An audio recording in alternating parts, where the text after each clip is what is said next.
Welcome to another episode of Leads Unfiltered by Lead for Good Africa and the Metropolitan School of Business and Management UK. Today I'm sitting with Oare, who is a social entrepreneur. She's the CEO and founder of Labor Hack and OPL Academy, and I can't wait for you to hear about her work as she contributes to our socio-economic development as a nation. Thank you for joining me today. I'm It's so a pleasure excited. to be here. Thank You for you. having me. Thank you. So I want you to talk about your work quickly and what you do with OPL Academy and Labor Hack Sure. and the impact you're making in our society, because we're talking about leading for legacy. Yeah. All right. So I guess maybe a good starting point would be to talk about how I got into what I do in the first place. Right. Yeah. So I've always been very passionate about youth empowerment. I grew up in a middle class family, but in a very poor neighborhood. Right. So if you're Nigerian, you probably know Ajegune. So my house was very close to Ajegune. And so a typical day going to school would be passing through like the slums, seeing young kids who are my age, who are hawking or trying to hustle to clean people's car windows when they should be in school. And I remember actually one episode where I just broke down and I started crying in the car. And my mom was like, oh my gosh, what's the problem? I'm like, look at this child should be at school. So I was always the child who would go to school and come back without shoes. And okay, so my mom would ask, what happened to your shoes? Oh, there was this, young boy or young girl that didn't have shoes. I gave my shoes to the person.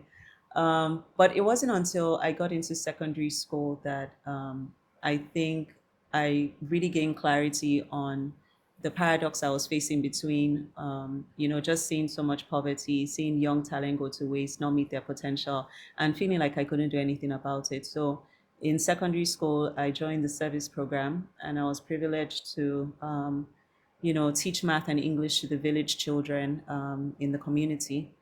And just in the process of doing that work, I think something prophetic actually happened.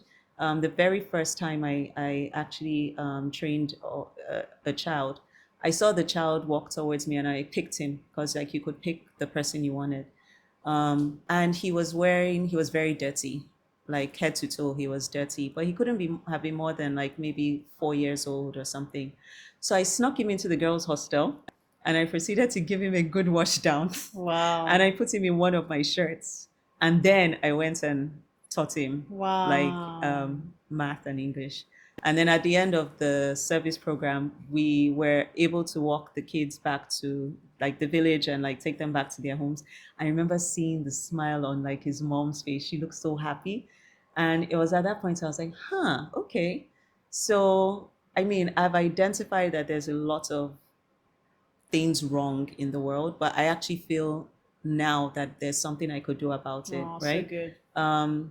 And I think one of the things I actually want to point out with that story is this experience happened in my formative years because I couldn't have been more than 11 or 12. And this just shows you the importance of early education and just introducing kids young to life principles, because that literally was like my guiding force, like throughout the course of like my education and all that. And so, yeah, so I left, went on to university, graduated, and decided I wanted to go into human resources because I wanted to connect young people to jobs. But then after doing that for about 5 years or so, I was like, I'm on track to now just staying in this HR thing, becoming maybe director, this. And I was like, no, I want to see more, I want to do more. So I left, did an MBA, and came back and then joined a private equity firm where I worked for 3.5 years. It was very exciting work because I managed relationships with industry players, with government officials, but at the same time, I also managed their foundation. And then after 3.5 years, making solid money, like a seven-figure salary, God was like, yeah, it's time to leave now and to start what I've always laid on your heart to do. And it took me back to the picture I'd had ever since I was like 10 years old. I wrote it down. I was like, oh, I want to build like a YMCA or something, like some sort of center where young people can come and like learn new skills and things like that. And God directed me to the construction industry. I'd never had anything to do with the construction industry. But he directed me to blue collar workers within the industry because They're a hidden workforce, typically overlooked, but it contributes so much to our economy. They're a core piece of like our infrastructural development, but they're typically underserved. They lack access to opportunities. So they just stay in this cycle of poverty. And that was something God wanted me to address. So I started OPL Academy, and our mission was to connect skilled construction workers who had come through formal educational pathways. So had gone through a technical college or a polytechnic, and they were leaving school.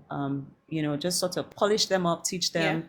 I mean, they've gone through the technical education, so we kind of give them the soft skills, emotional intelligence, leadership, and ethics, and then we serve as a bridge and connect them to their first jobs. We grew our community to about 2,000 or 3,000 people. When we realized that the older people within our community were looking for opportunities we couldn't provide. And so we started looking for platforms that could give them access to full-time jobs, more experienced roles. We didn't find anyone we're quite happy with. And then that's when we decided to start Labor Hack.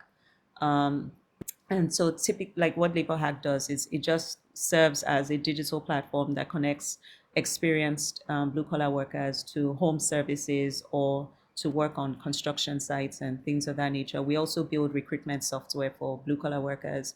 So far, we have a community of about 8,000 construction workers. But our plan is to be able to expand to 25,000 by 2030. Yeah, so that's sort of the journey that has led me to where I am so far. Wow. Yeah. So it's so profound is the word I'm going to say. So profound, and obviously what has powered your work is really the intention to serve, Yeah. right, and to create opportunities for people who are underserved, to be able to come up to that place of progress and prosperity. And when we really think about our nation, we know that that's how we're going to achieve sustainable progress. Not us working in silos, working just for ourselves, but really looking out to say, there's a problem in the world, I can do something about it, and that's what has helped you. Brilliant. Thank you so much for sharing. Doing purpose-driven work can be exhausting. Oh yeah, you can say that again. It can be exhausting, especially when it comes to investing in people, right? Have you been able to make progress, especially through the days you found the work exhausting? Have you been able to stay motivated, to keep doing the work you're doing with OPL Academy and Labor Hack? First of all, let me just address the aspect of investing in people. I think for me, that's the fulfilling part of like my work, right? Just being able to meet these people on a daily basis or take them from one level to another level through our intervention. That for me is the feel that keeps me going. When I do have like my really bad days, honestly speaking, I just go back to God and I say, listen, I was just on my own. No. I was on track, private equity. I had a good paying job. You were the one that told me to leave and to start this work.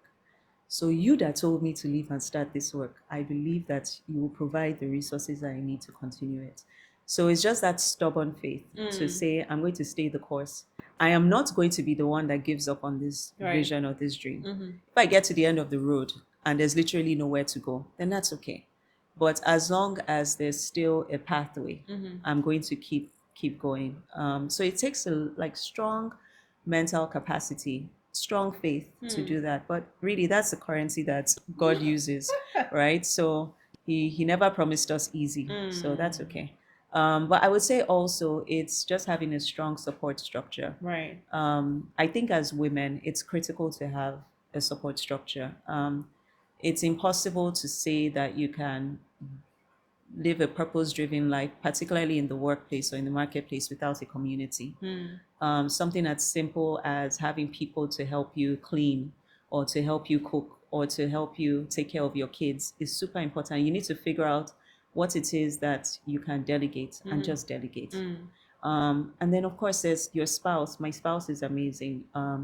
Honestly, like my toughest days, he's the one that just speaks life into me.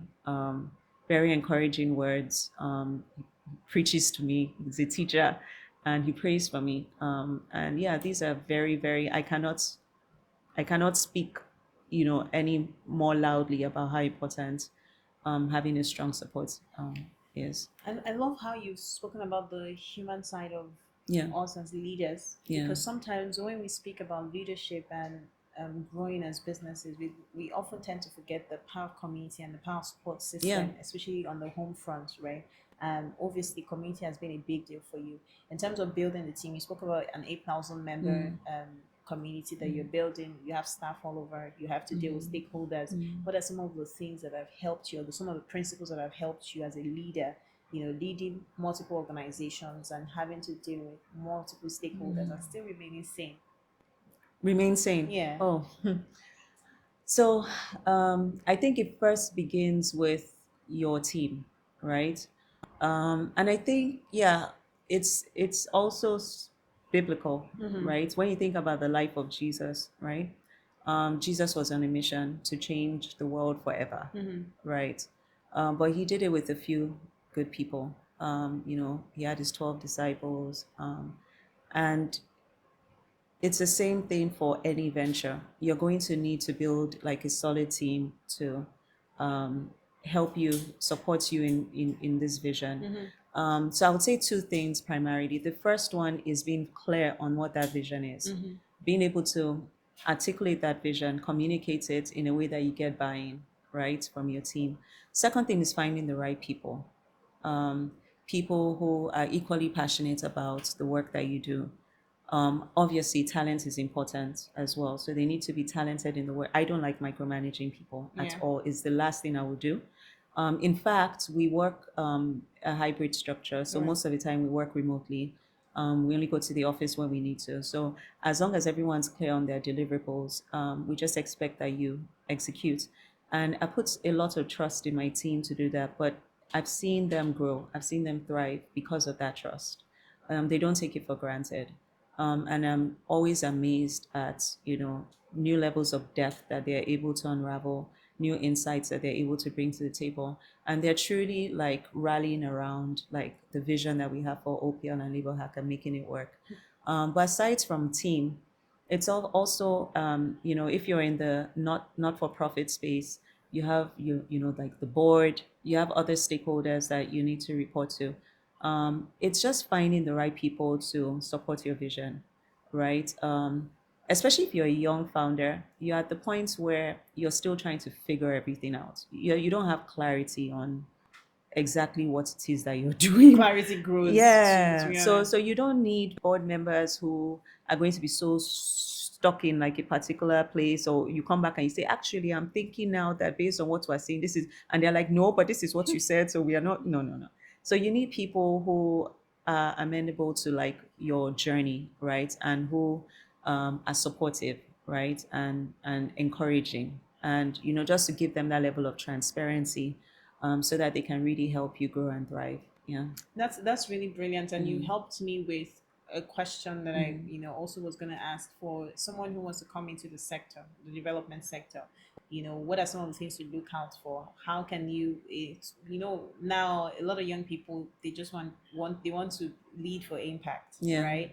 I want to make an impact with my life is something that we keep hearing over and over again. So for someone who wants to come into the development sector, what are some of the practical ways that you can come into the sector and make an impact and truly make an impact, not just with words? That's a loaded question, because there's so many facets to it. So first of all, going back to doing work that's purpose driven, you need to be very clear on what you've been called to do. That's the starting point. Right. Before I started OPL Academy, I spent like a year on my knees just asking God, what is it that you want me to do in my life? Right? And then he laid out the vision for me. I think that really is the starting point, because that's the fuel that will keep you going when things get hard. But the thing about doing that, going that pathway, is that you never have the full picture.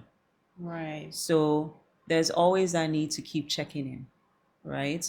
Some people, I've seen a lot of, especially Christian entrepreneurs, make that mistake where they go in, they find out what God wants them to do, and then that's it. Check out. They just go on that journey and then they check out. But you need to be aware of the preceding word, because things are constantly changing. And so you need to constantly check in with him to say, okay, so what's next? Where I can't tell you how my business has evolved from simply being, or you're just going to be a training academy, to now us developing software. Like, it just seems so like unrelated. But that's the journey, right? But then the other thing again is, what is this impact, right? What is this impact? Because we need to distill what impact is. honestly, because I'm privileged to be part of the community that's really helped me to unpack this, right?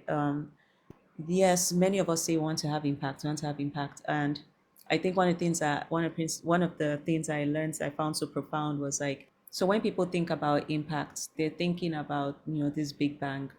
So like if I were to illustrate, you probably think of impact as a function of force over time, right? So it's like if I spread my palms out like this and I'm bringing them very slowly together, it's like, oh, nothing happened. It's barely a whisper.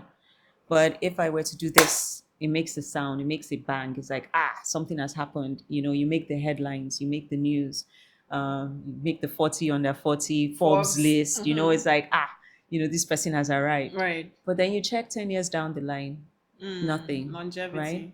And that goes back again to just sort of like the way naturally nature works. Like with nature, nothing is rushed, right? If you really think about it, nothing is rushed. Like something starts as a seed and then it grows. It takes time to grow.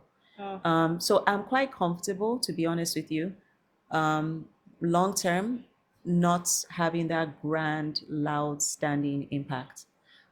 If that really is what God wants, if for the entire career that I have, His calling is just for me to touch a few hundred lives, that's okay. Because when you think about generation over generation, then there's the multiplication effect. Lives that have been changed are able to change their own. Yeah. And then so you look 3 generations down the line and you see that 100 has become 1,000,000 or whatever. I was not there to see it, but that's okay. So I think that we also as entrepreneurs need to be okay with the impact that we would have. Some people would achieve the loud, sustainable impact that's life-changing, transformational in their own generation. They get to see it, and that's great. There are others that will be a slow burn, and they may never get to see the full extent of all that they're able to achieve, but that's also okay. So I just feel like being aware of that context is necessary, especially as you do this work, to avoid a lot of frustration and making bad decisions. So good. Yeah. Look, I'm lost in that response because it speaks to embracing the process. Yeah. I see a lot of non-profit professionals, struggle with their vision, struggle with how they're making impact because of the big bang, like you said, versus slow whispers, right? And you find that a lot of people leave their vision half finished because the kind of progress they expect is not the kind of progress that they in the time that they're seeing it. So you've spoken about embracing the process. What are some of the things that have helped you with embracing the process and just being content, so that someone who is hearing us, can recognize that yes, the big bang might not come, but still stay through, still follow through, still, look, have a long term. I think I've started answering the question, but please go ahead. No, and yeah. yes, what are some of it's a big issue. I have conversations with people who say, "Oh, I wasn't mentioned for an award. Now that International Women's Day is coming up, the names are going to start coming. 50 women, 100 women making impact in Africa, 50 women," and that sort of discourages them from the process of making of going No, forward. it's a great question. I think, yeah. So it goes back again to why. Why are you doing this work? And be honest with yourself. Like it could be a personal branding thing where you just say, this is what I want to be known for. This is the image I want to project to the world. In which case, the awards and all those things matter, right? But to be honest, I think the vast majority of entrepreneurs in the social impact space that stand the test of time are the ones that have a deeper why, right? That goes beyond like the fame and like the, awards, and really just focuses on the mission, right? And so once you just focus on the mission, you realize that you just need the right people to just help you along that journey, and to be content with what you're able to do with what you have, right? as human beings, we're constantly evolving. So, of course, you will strive to get more, to do more. But yeah, I think at the end of the day, you just need to be fine with what you're able to achieve. And let me tell you why this is very difficult to do. Because oftentimes, as human beings, we're always thinking about the next thing. Right. Very rarely do we take time to reflect on what we've actually achieved, right? I personally am very guilty of that. um, just taking time to just sit back and say, okay, what have I been able to achieve so far along my journey, and to celebrate those wins. Oftentimes, because we have a vision of where we want to go, because we're not there yet, it's almost like, "Ah, I'm a failure. Yeah. I've not done anything. Oh my goodness. Oh, what has all this been for? You know? So yeah, so I think it's very important, and what has kept me sane is just those moments of reflection, and with my team too, so that we stay focused, we don't feel discouraged. We're aware that we're making progress. We celebrate our small wins, and then we just keep going. Yeah, Wow, yeah, that's so good. I think that yeah, that's a good place to end. Celebrate yeah, your progress, a lot of reflection, be grateful for where you are, right? I think introspection as well would help on yeah, that journey. Determine what success is for you, and find a deeper meaning, right? The deeper reason for why you're doing what you're doing in the development space and why you're leading for impact. Thank you. thank Such a you. deep conversation we've just had. My God, thank you so much for joining Thanks, me. Nonso. It's a pleasure being here. Thank you everyone for joining us on this episode. We hope that it's been insightful. This episode is sponsored by Lead for Good Africa and MSBN UK to take advantage of our continuous learning development programs and our skill empowerment programs. Please visit our website, leadforgoodafrica.org, and you can access discounted courses for free. See you on the next episode. Bye. Bye.